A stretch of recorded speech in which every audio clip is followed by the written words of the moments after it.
Hello everyone, thanks for joining. We have a very clear night out in the desert, as you can see, so that is fantastic. When I was just looking an hour ago, there was a lot of clouds. So that's the great thing about the desert. The clouds go away at sunset, and the sun has just set over the Chiricahua Mountains there in the distance. It's a beautiful night out there. There's just one alien-looking cloud there. It looks like a flying saucer in the distance. And so we're going to be able to see the amazing Christmas star conjunction tonight. And I'm going to be able to be less distracted by microphone problems, because last night we were distracted by that. We're not going to have that problem. So we're going to be able to proceed at a nice pace, be able to answer some of your texts in the chat. All I have to do is I look to the side and I can see the text on the chats, and Mona will push me in the shoulder if there's a particularly good one or somebody's asking a question. So let's get started with a video I created a while back in September at Astronomy on the Beach, and this does a good job of really telling you, how did I get to this point to have this telescope in the desert. So this just covers where I got, because we're going to be able to see something amazing tonight. You're going to be able to see live videos and live pictures and looking through the telescope, and we'll see the moon too. And I oftentimes do other types of shows, but this one is strictly focused directly on this really once-in-a-lifetime conjunction here. And like I said before, please type in your chat questions. And I've been a fanatic astronomer since the age of 12. And like a lot of astronomers, you get a bigger and bigger and bigger telescope until you can no longer carry it. And that happened, and then I had to downsize. But I really enjoyed, I got a dome used, and I started to take pictures. And I love taking pictures of things that are close by. That's how I started, with a shooting star and northern lights. Those are relatively easy. Going to travel to see solar eclipses is fantastic. But then I started to think, I want to take pictures of deep space. But there's a problem. We have light pollution in the United States. It's getting worse and worse. And as you can see, in the year 2025, it's the whole East Coast. Forget it. You're not going to have dark sky. You're not going to be able to see the Milky Way. So what I had to do was remove my telescope from Michigan here, where I live, and take that telescope and move it all the way out west to the desert, all the way to a place called Dark Sky, New Mexico. And it's a telescope ranch. And instead of cattle, they grow telescopes. And this is a drone video. And you can see all of these observatories are slide-off roofs. There's one little dome. Other than that, they're all the same. They have these roofs that slide on wheels. And the big white building is our building. We have 2 telescopes in addition to mine in there. And these buildings have between 1, 2, and the red building has 9 inside. And these are rented to us. We rent the space from the landlord, and it's very dark here. It's at 4,000 feet. This blue building up at the top here with the big red telescope, it belonged to Clyde Tombaugh, and Clyde Tombaugh discovered Pluto. I don't know how that telescope got there, but it's pretty amazing piece of history there. Now, earlier tonight, I had to open up the roof, and I just push a button. I can use my phone if I have to. And we want to let the heat out, because even in the desert today, it probably got into the 50s. The building is warm, and the telescope needs to cool down. Cameras don't like hot. And so I did this about half an hour ago when the sun was still up. And so that gets the building nice and cooled down, so we'll be able to see some good stuff. And as you can see right there, it's still a very bright twilight. So if we were out there right now, you probably would have trouble finding Jupiter, because it's still pretty bright. The sun only went down officially out there, I think, 4 minutes ago. So, but this is a nice outdoor camera we have. Right now you're looking to the southwest. You're looking towards Arizona. And if we pan the camera more to the south, you can see some of the other mountains, and you can see some of my neighbor astronomers and their buildings. And you can see how the roofs slide off on rails. And now we're looking at clouds in the over Mexico, because in that direction we're looking down into Mexico. And so that shows you that this is a desert. It is dusty, and I will tell you, because of the plague, I haven't been able to get out there and clean my telescope, and it is dusty as heck. But if you look behind here, you can see that there is places for campers, and one of my astronomer friends is out there with his pickup truck and his camper, and that's where I park my RV when I'm there, and hopefully be able to do that middle of next year. But this is a really nice outdoor camera, and it really does a great job of, I just love just looking through the camera here, especially if it's so cloudy like in Michigan right now. It's kind of nice to see blue sky. It's kind of nice to see the moon. There's a small dome telescope there, and oh, oops. Sorry, guys. Sorry about that. On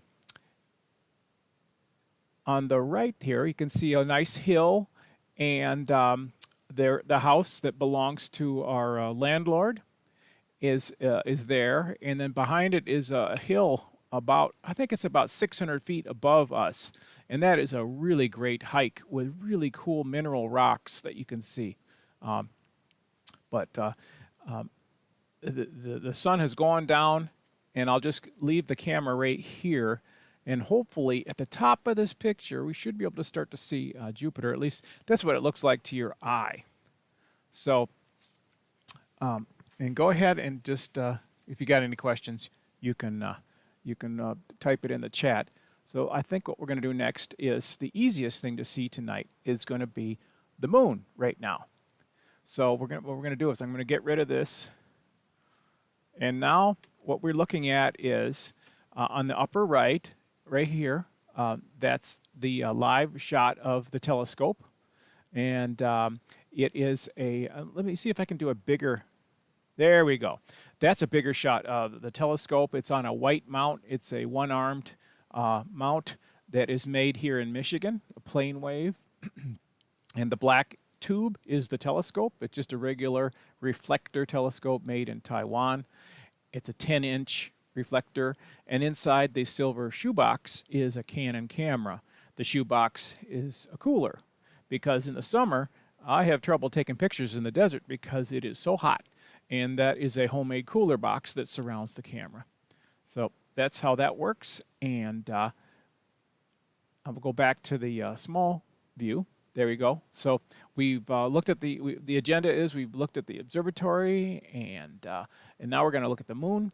And this is a map of the sky right now, and the moon, I've already gone towards it. We're pointing at the moon, so I can now turn on the camera, and the camera software is right over here. Click on that, and that is a picture of the moon I took about 10 minutes ago. I'm going to take another picture of the moon. We're going to zoom in, and it takes just a couple seconds, as you can see. So we have just over a 1-week-old moon, right? Let's go full screen on this one. So the moon is just over the first quarter, and it's great because you can really see the mountains here on the moon. I'm going to zoom in there. And I can tell the internet is just a little bit slow out in the desert, but there we go. We're really zooming in on these mountains. I think they call it these are probably the Alps on the moon. And at this time of the lunar month, I think we can see the landing spot for Apollo 15. So this requires us to go. Okay, so this is a screenshot from my app on my phone called Sky Safari. Do you see these two stars right here? These two craters right there? There's two craters right here. Are these two craters right there? Then there's these two mountains right there. That's the two mountains right there, which means that the Apollo 15 landed right there. Anyhow, that's kind of cool because I remember when I was a child about hearing about Apollo 15. They landed in Hadley Rill, and that's where this is. And if we zoom in even more, I wonder if we can see better. Yeah, I'm going to zoom in as much as I can, and we're going to try to see where Apollo 15. And can't quite see Hadley Rill. Let's try to show you that picture. Anyhow, it's right here, right by these mountains. That's where Apollo 15 landed. But you can see that the dark areas in the moon are called seas, and that's where lava has flowed. And the craters that don't have lava in them are new craters. But look at this. There's an old crater that got filled in, and then a meteor hit it and started another little crater within the old crater.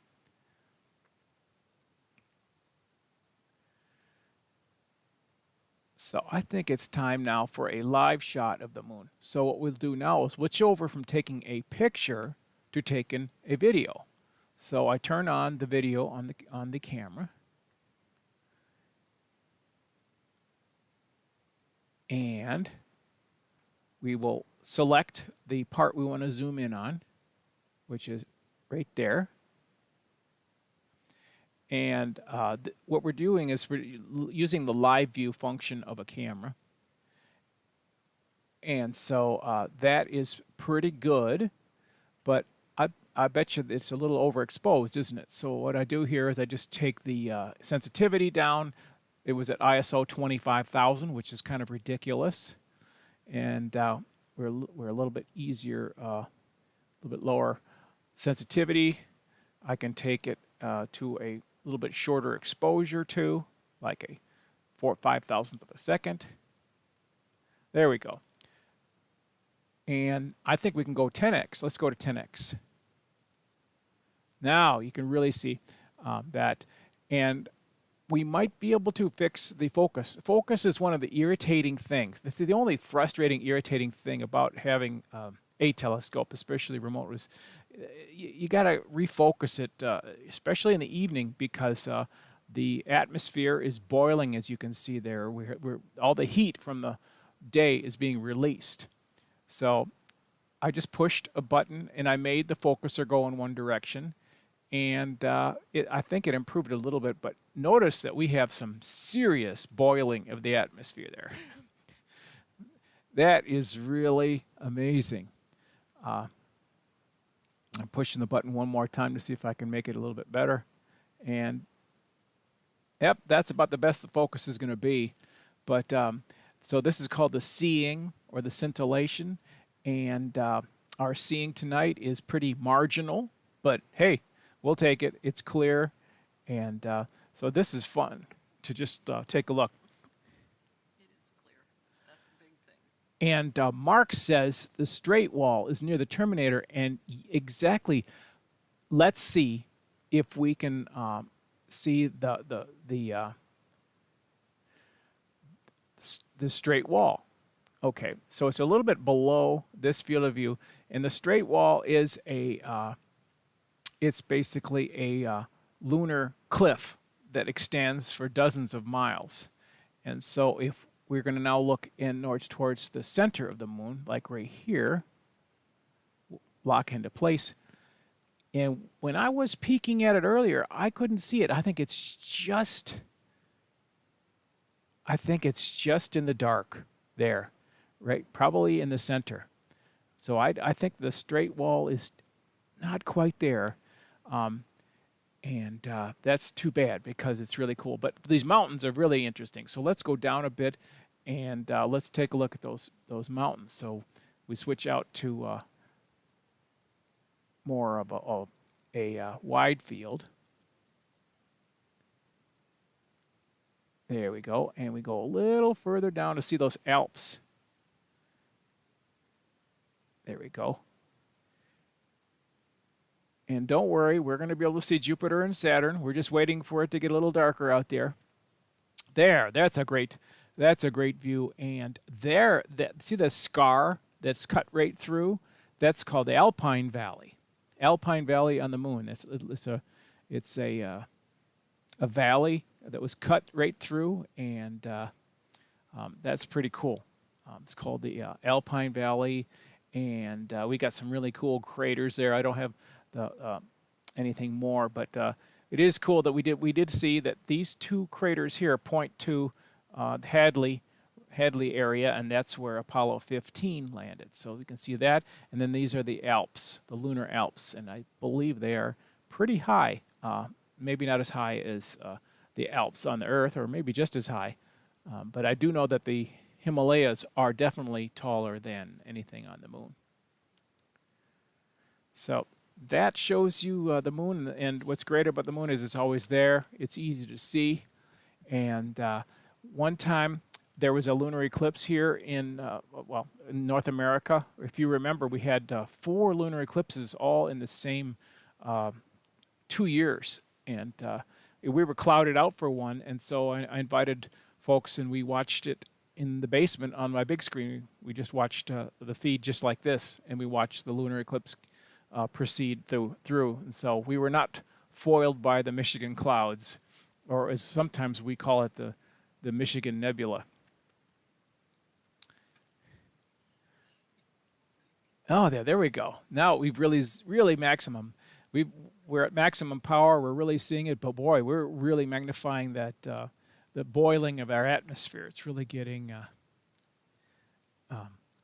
And Mark says there's a rill at the bottom of the Alpine Valley, and we are not going to be able to see that with such a boiling atmosphere tonight. That's a toughie to see, but maybe I can at least get a little bit closer to the center of the Alpine Valley. Let's click on that.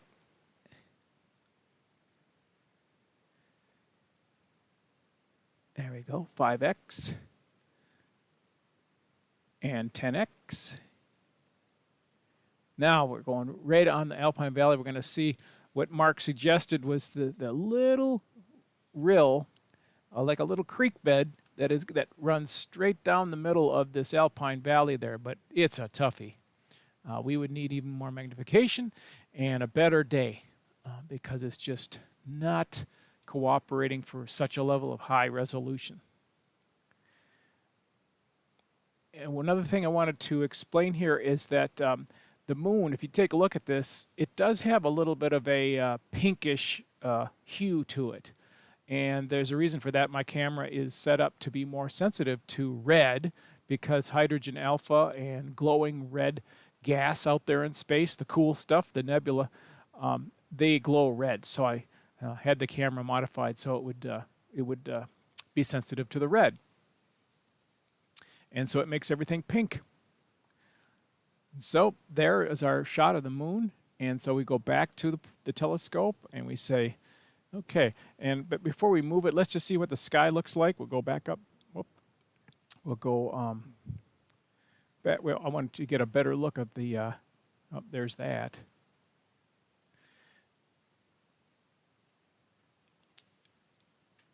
Let's look at the sky. Oh, still pretty bright. But heck, let's go for. Let's move towards Jupiter, and. Just to orient you on this chart, north is the N there, west is here, south is here, and the red line just goes from north to south. And right now we're pointed right here at the moon. Mars is close by. We might be able to peek at that a little bit later. It's not quite dark enough for that. There's Uranus right there, and I know that Neptune is right there, so that you see they're all kind of lined up. And there's Jupiter right there. So we click on Jupiter and we hit go. Well, we're actually just going to Saturn. Who cares? They're close together. And the telescope here will be moving, but I'm kind of on a delay because I have a lot of internet in between. There you go. Now it's you'll see it move. And so now the telescope is pointing towards the southwest. And we will put it on video. And I'm going to make it the big screen, the biggest the screen can be, like right there. And there. So what's just amazing to me is that this is the full screen of the camera, the frame. And so it is 1 degree tall. As you can see, that it fits over a full moon in it, right? And Jupiter and Saturn are closer than a moon away from each other, which is just amazing.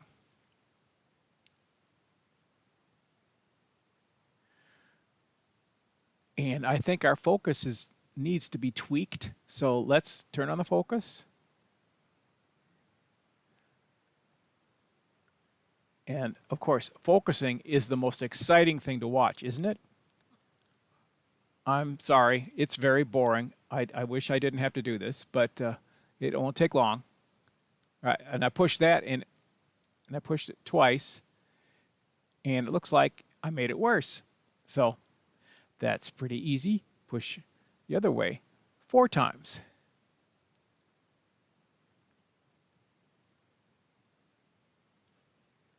I think I can do better. Although it is a boiling night out there.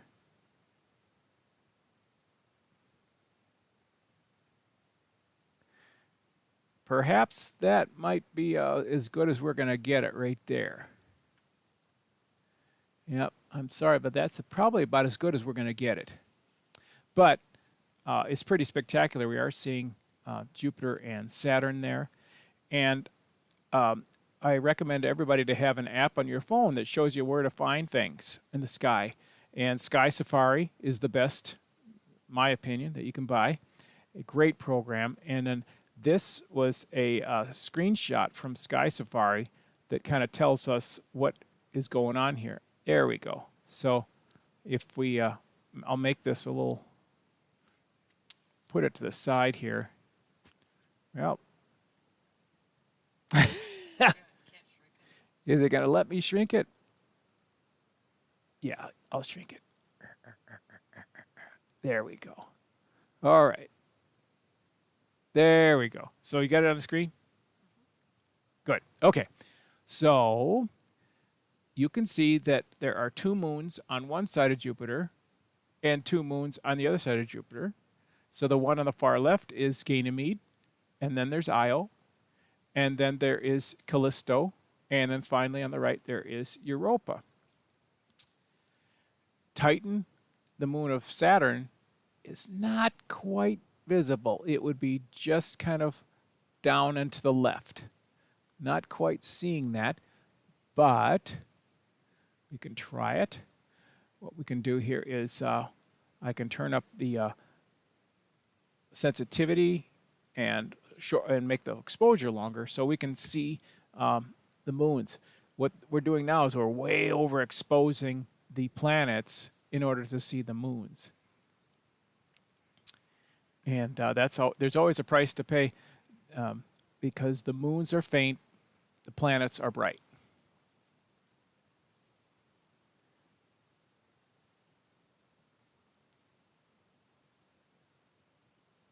Let's try that.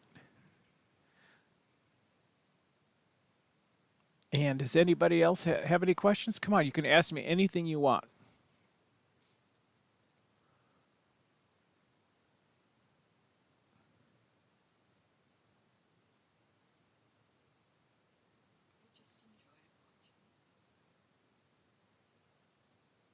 Okay. It took a while for it to reset on their longer overexposure. Now we are well overexposed. We've totally blown out the surface of Jupiter and the surface of Saturn. We're just trying to see that moon. But Titan, where we go? Titan is it should be to the left and close by Saturn, but we're not quite seeing it yet, and that's because it's not really dark enough yet. So what I want to try to do here is pull up the. I want to pull up the shot of. Wait, here we go. This is shows you where Titan will be. Titan will be below Saturn. But I want to take. I want to get another shot of.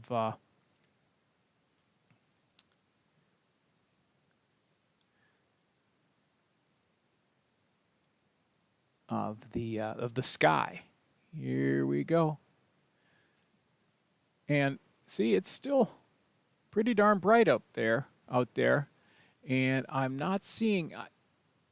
It would be up here. This camera is a good camera. It shows stars. Look, you can see Venus really easy on this camera. And if I went up a little bit more, nope, it's pretty amazing not being able to see it. But it's a beautiful sunset in the desert. It is almost every night. The colors are just spectacular. Can you see like the blue line there in the sky? There's a big blue line across the sky, and I believe that's the tops of the mountains. As the setting sun hits the top of the mountains, it cuts the rays into pieces, and that's pretty cool. But if you're looking away from the sun, you got some pretty cool colors away from the sun. I think they call this the belt of Venus. So it's just really cool to move the camera around. What is the camera mounted? And the camera is mounted on a post. It's on a post, and it's in a little dome. And it's a surveillance camera. It's just a commercial surveillance camera that they would normally put into your parking lots. There we go. So it's just a surveillance camera. We have many cameras. Here's another camera. This is the camera that shows the whole roof as it goes off. My telescope is here on the left. I have it inside a plastic container, as you can see. I have plastic frame because it gets windy out there, and my telescope doesn't like wind. And so I need to shroud the wind, so I have this shroud around it, and it has a wall that drops off into the west. And it's just made out of PVC, and so the top of the wall drops down for nights like tonight, so we can see low on the horizon. And on the right here is my partner's large 24-inch plane wave telescope. So it's a professional style. It's huge, and it is pretty advanced. And over here, it's tougher to see, is a 17-inch plane wave telescope. So these are semi-professional type telescopes, whereas mine is a little more modest. But we have cameras everywhere. We got cameras in the computer room. We got cameras outside. We got cameras inside. We got cameras on the telescope. We got guide cameras. I think one time I counted it, like 14 cameras we have in the observatory total. It's ridiculous. Okay, now it's the time to talk about the folklore versus the actual conjunction. It's not really a star. It's a conjunction Oh, of planets. now yes, this Christmas star is not a star at all. It's a conjunction of two planets, Jupiter and Saturn, and it is rare. They have not come this close for 800 years, which is pretty amazing. Also interesting is it is going to happen again in 80 years. I don't plan to be here for that, but that's a conjunction. And the term Christmas star is used because in the Bible there's an account of a star that drew in the wise men to the birth, and it appears in many books of the Bible. And over the years, people have tried to figure it out, saying if there is a scientific explanation, if there was one, if we want to look for one, there are conjunctions that have happened back then, 2,000 years ago, which were pretty impressive. One I was studying was in, I think, 4 BC. Jupiter and Venus came super close together and touched. And that was pretty spectacular. So there were some things that happened that could possibly be an explanation. But back then they were heavily into astrology. So just the symbolism of where things happen and when was also important. And so there are many various explanations. So a Christmas star could be many different things. Some people have said, hey, it could be a huge comet. But we have trouble finding a comet in that time period 2,000 years ago. Or maybe it was a shooting star, a huge meteor shower. Many possible explanations, but a conjunction is something that is pretty amazing, and it has a lot of symbolism to it. So, and I've enjoyed reading about that over the years. So let's go back And we were looking at video before. Let's just take a picture and see what we get. And the telescope is tracking right now. It's on autopilot. I can show you here. We can put it on the tracking, and this is the accuracy of the tracking. It has an up, down, and side to side. So the red is the side to side, and the blue is the up, down. And this just tells you how accurate things are. And what that's telling me is that we might have a little breeze. When things are jumping a little bit, it means that we might have just a very slight wind, not too much. When this thing's cranking up and down over the 1 and -1, then I'm having problems taking pictures. But the telescope is amazingly accurate and self-correcting.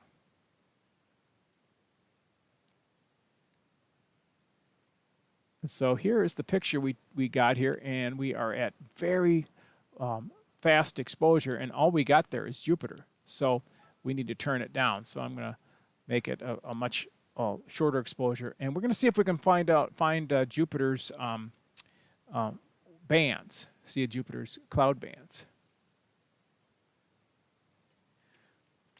So we're taking pictures, not videos right now.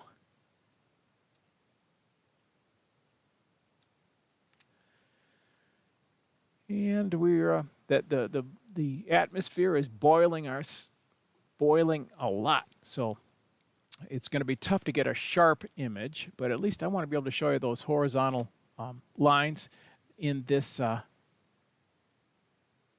representation from Sky Safari. You can see that Jupiter has the nice cloud bands that are in a line. See that?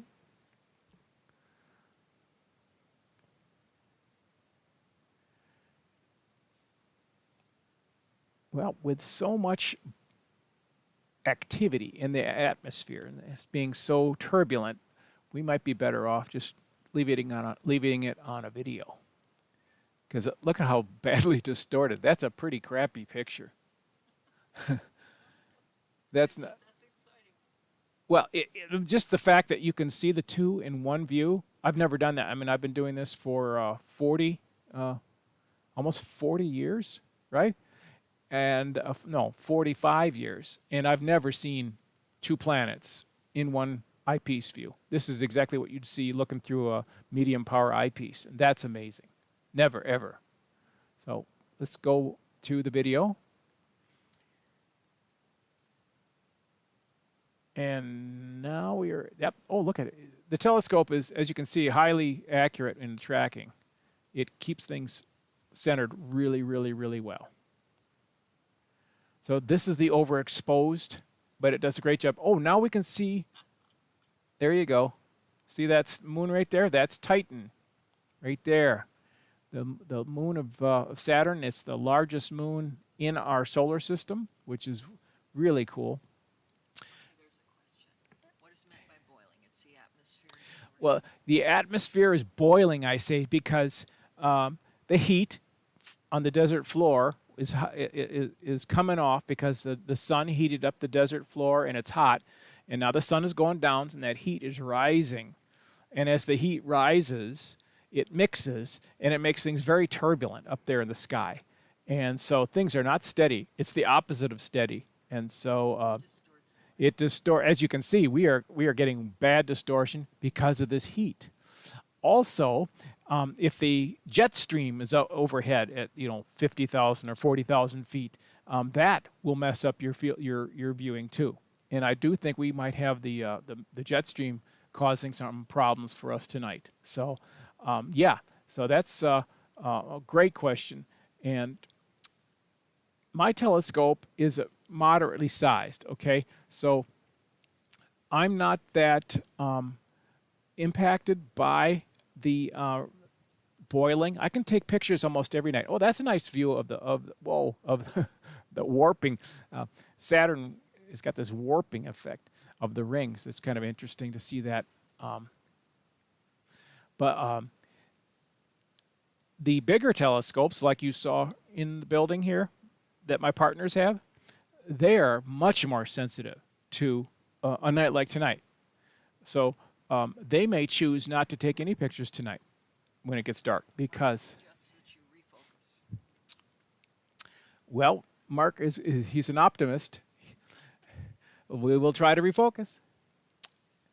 Here we go. Put over. And I know Mark wants to do this because he just loves watching the refocusing because that is just spellbinding. Okay, so I will click the in button.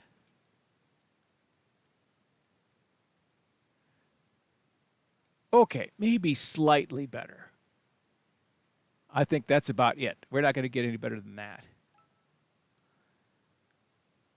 But I think we might be able to do a slightly, well, let's zoom in on just Saturn. How about that? So I'm going to go over here because if you want to do a 10x, we're going to do a 10x. The only way we're going to do 10x is on, you got to pick one or the other. Well, I lied. Maybe let's try to go a little. Okay. 5x. And this program, it was made in French Canada and by a guy in his basement, and it's wonderful. It's called Backyard EOS, and it's like $50, and it's just wonderful. It's interesting to watch the rings distort. It kind of reminds me of the opening credits for Third Rock from the Sun, right? Didn't Third Rock, didn't they show the planet kind of rolling around inside the rings? That's what it looks like. Yeah, last night it wasn't quite as boiling as this, but hey, we're lucky just to have clear weather. Yeah, if on a clearer night, an unusually steady night, and hey, we have another thing going on here, folks. This is very close to the horizon, okay? So what we are looking at here is, and I don't know if we can see it yet, but we're looking at something that's just above the horizon here. Oh, there it is. I see it. Whoops. You can see it on this camera here. Right there. See that? So we are very low in the sky. So we are looking through maybe 80 miles of atmosphere. And so when we're looking through so much atmosphere, we are having to deal with all that distortion because we're looking through so much atmosphere. We're looking through probably 6 times more atmosphere than if we were looking straight up. Okay? So that's why we're having such a tough time here. We're looking, but it's still, there are moments when it gets really clear, and we have members of our lowbrow club who are really good at taking pictures of the planets. And the way they do it is they get a video like this, and they take a lot of frames, thousands and thousands of frames, and then they will use software to pick just the best ones, the sharp ones, in that 1/10 of a second where it was not distorted. And then the software then adds up the ones that were good, and they get a nice sharp picture of Saturn. This would be a great time for a Windows update, don't you think? No, I think I'll say no thank you to Bill Gates. Yes, a Windows update is just about the worst thing you can do, or just about any software update. So that is Saturn, and because we are exposing for the rings, we see no moons around Saturn. We'd have to do a lot more exposure. So let's go over to Jupiter. Let's see what we can do over there.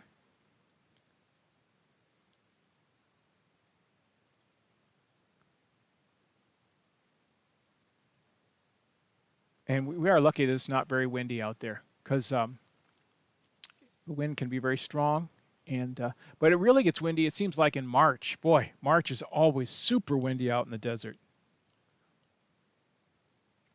I usually go out there in March, and my telescope needs a bath. I wish I could get out there, but I'll delay it a few more months. Now, I'm not seeing any clouds, So maybe we can take it down to a lower ISO setting, sensitivity. And that's too low. Nope, that's not too good.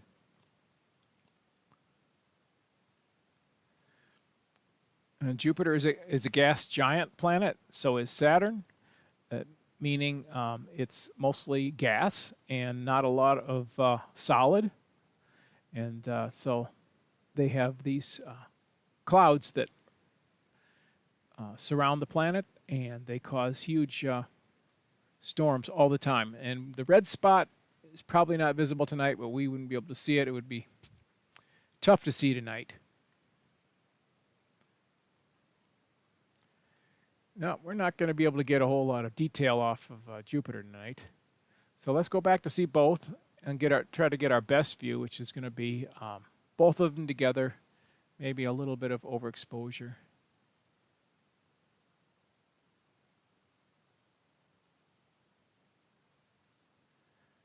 And this is your opportunity to take a shot of your screen with your phone, and you can preserve it for posterity.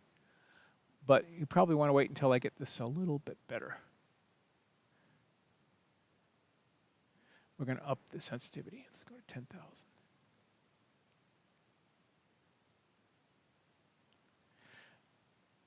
And if people want to see Mars, we'll go to Mars after this.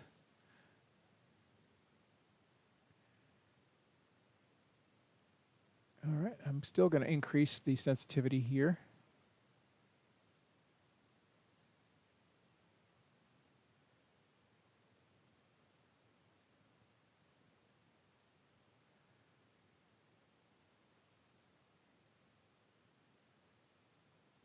All right, back up to there. Now, that's a good shot to really show the planets and their moons. The 4 moons of Jupiter are called the Galilean moons, and because Galileo saw them in his small telescope. And remember this right here, it shows us which is which. We have Ganymede, Io. Io has the sulfur volcanoes, very cool, and Callisto and Europa. And then Saturn has Titan, which is just not quite visible right there. It's below it. You can occasionally see it. But this is from Sky Safari, the app, and I highly recommend you get that. And I read today that it's on sale. I think they're running an app sale here for the next week or two for Sky Safari. You can get a free app on your phone. There's a lot of good free apps to show you the night sky, a planetarium program. Highly recommend that. But the best one is Sky Safari, and it comes in amateur, moderate, and professional versions. And so for the professional version with all of the bells and whistles, it's $40. I mean, and I paid it. I'm very happy with it because we astronomers will use it all the time for everything. But I think you can get a $2 version, and it's great. So that is a pretty good view. We'll come back to this. If you people have any special type of view you want to see, you can type it in. But we're going to go over to Mars. And Mars was at its closest approach earlier this year, or late last year, last fall. Mars was close, and it was great. I saw Mars the best I'd ever seen it in my life in October. It was spectacular. You could see the white polar cap and dark markings on the surface of the planet. It was amazing. So I just clicked on Mars, and I clicked Go To, and Mars is over by the moon. And so it was really close to us back in October, but right now it's not. So it's just going to be a small featureless red dot. But let's take a video.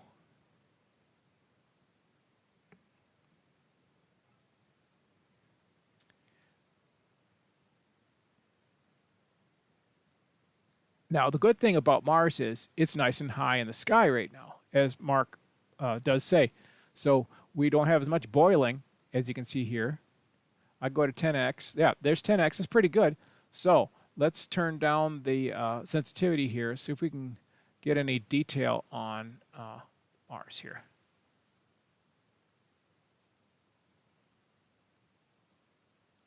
Well, it jumps around, but if you get a clear moment, you can see that there is a dark spot on it. You can also see that Mars is not a total round circle, okay? It's only probably an 80% circle because it has moved away from us, so it's not fully illuminated by the sun. It's only 80% illuminated by the sun. But I do see a dark marking there. I don't know which part of the planet we're seeing there, but it's orange.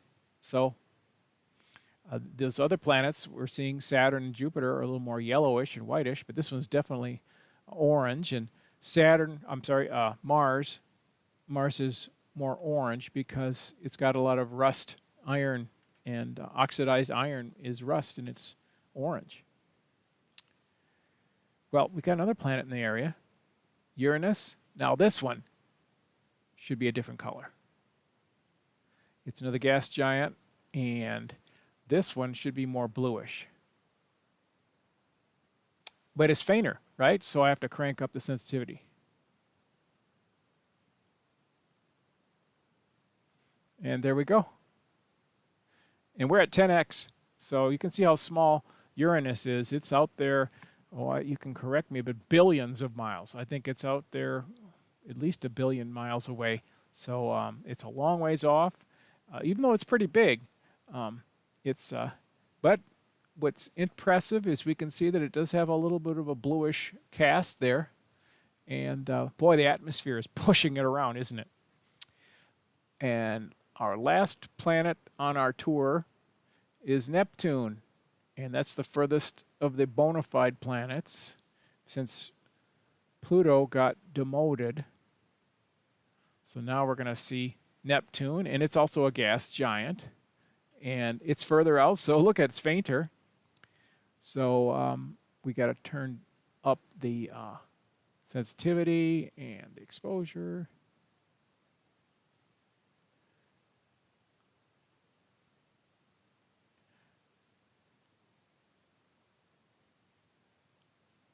There we go. Boy, it is faint. We're going to go down to 1/10 of a second. Yep, there you go.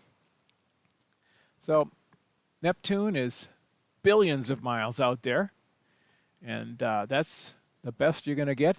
Now, if we were going to try to see Pluto, if I was going to show you Pluto, we wouldn't be able to see it on a video. We'd have to take an exposure, like a 10-second exposure, and it would just be a very tiny dot amongst the stars, and it would look just like the stars. Pluto is so far away and so small that in my telescope, it's just a dot. So I've never seen Pluto any more than just a plain old dot. And I think that at this time of night, let's just see how bright things are out there. Oh, still pretty bright, but now we're getting, you can see Jupiter and Saturn pretty good there.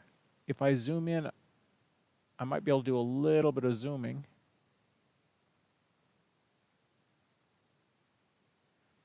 And that's probably about all. The camera is maxed out as far as height, but and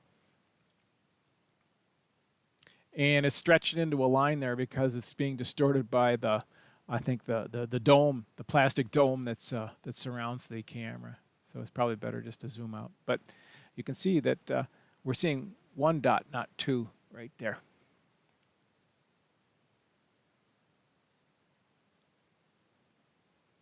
All right.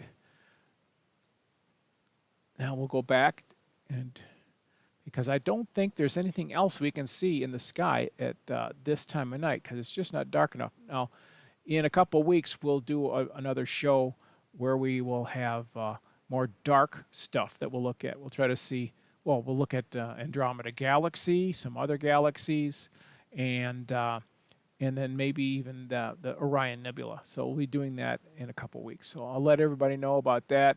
It's going to be later in the evening because we have to get fully dark. So it's going to be more like 9 or 9:30 Eastern time.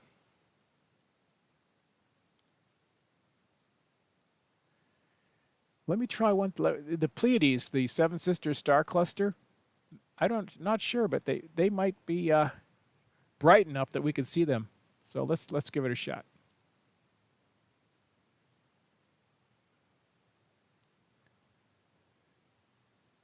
The Seven Sisters are the Subaru logo.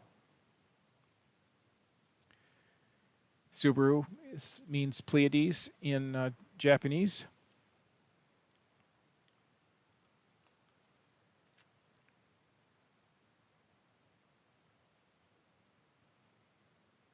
Oh yeah, there we go. Let's go full screen on this one.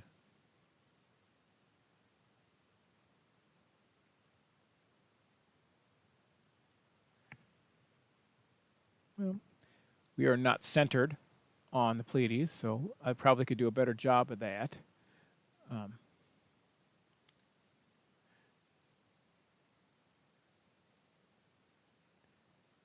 This program here that runs the telescope is not as fancy as your app that, like I was talking about, but it works well.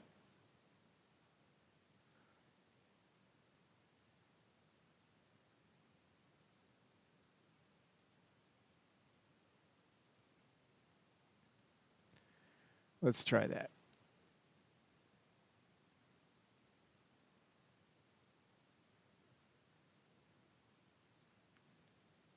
When I'm taking a picture if I really want a good picture of something, I will take 5-minute exposures and I'll let it go for 3 hours.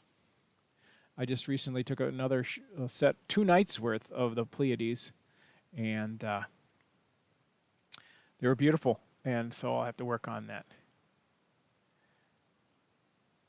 Well, there they are at the bottom here. It would be a lot more beautiful if I could get them a little bit more centered there.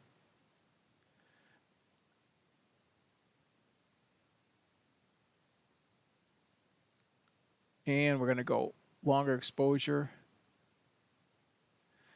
And then we'll finish up by going back to Jupiter and Saturn.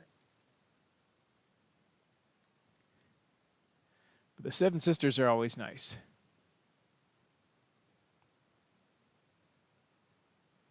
As you can see with the telescope in the background here, in the foreground, you can see that it's getting dark rapidly there out in the desert tonight.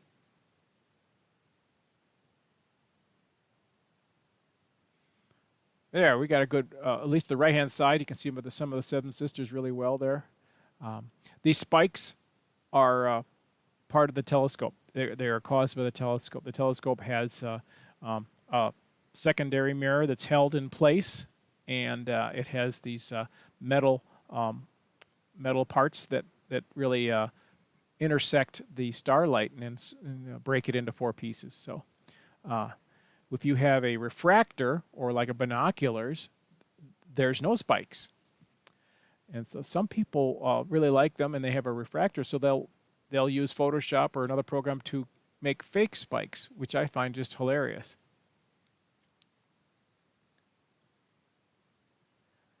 But it's pleasing. I mean, look at the Hubble telescope has spikes, right?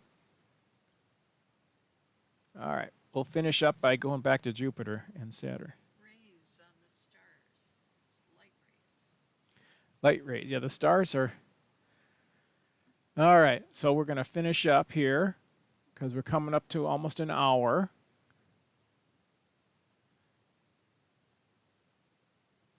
Let's take a super long exposure. This is a 3-second exposure. This is gonna show all the moons of Saturn probably.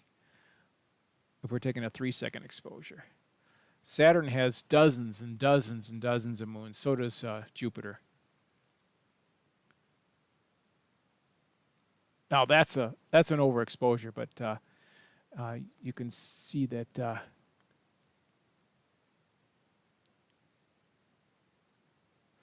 And maybe we could do better on our focus. Let's go for it.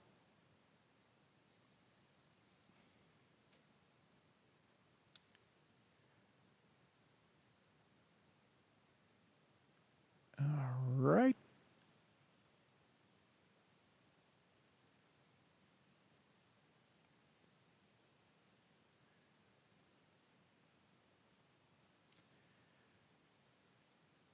Yeah. Well, it is lower in the sky, but I think our focus has gotten a little worse. So I'm going to turn on the focuser, and the focus.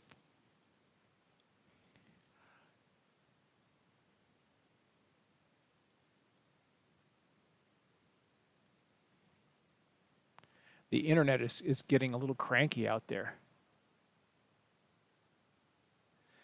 I do notice when I am doing this stuff that early in the evening like this, when other people are working on their telescopes, the internet does slow down, which is normal. Okay, let's click 2 in. Click 10 steps. Oh, that's worse, isn't it? Okay, out 10 steps. Well, that's worse too. Let's go out again. Ah, that's getting better. We'll go out 10 more steps. It's getting better. Isn't this exciting? Like I said, I hate focusing, but it's a necessary evil.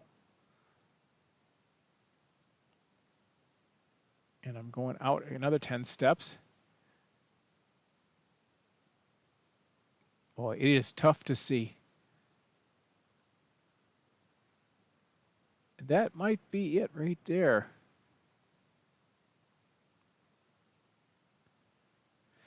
But even this view here does a good job of showing you that Jupiter is closer than Saturn, because this dot here is Titan right there. And Titan is just as big as this. Yeah, Titan is just as big as this one, but it's probably 50% further away. I'm seeing another dot right here, and I'm sure that's another moon of Saturn. That's right close by Saturn there.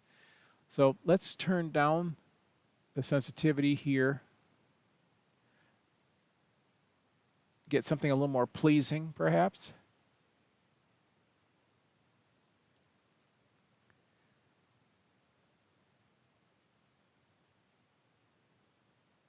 It seems like it wants me to click it in order to have it reset the exposure. We're going to go in and back out. Oh, there's the problem.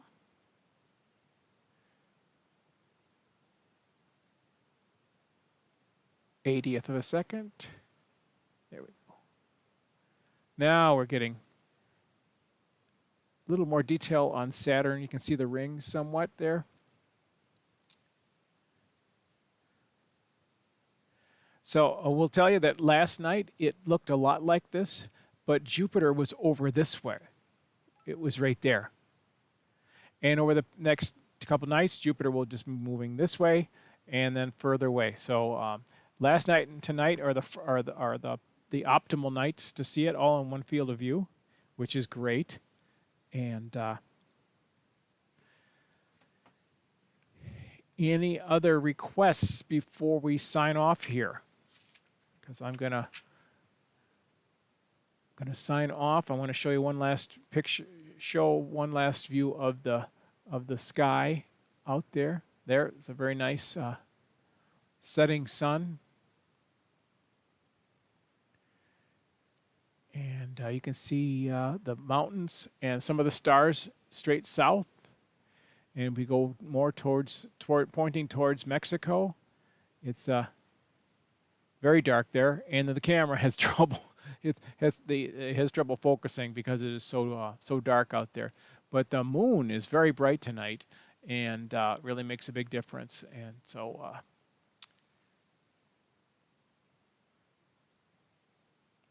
Well, that's your Christmas star conjunction. So I want to thank everybody for paying attention and sticking with me. And be on the lookout. In about 2 weeks, we're going to do it again, only we're going to see some far, far, far away galaxies.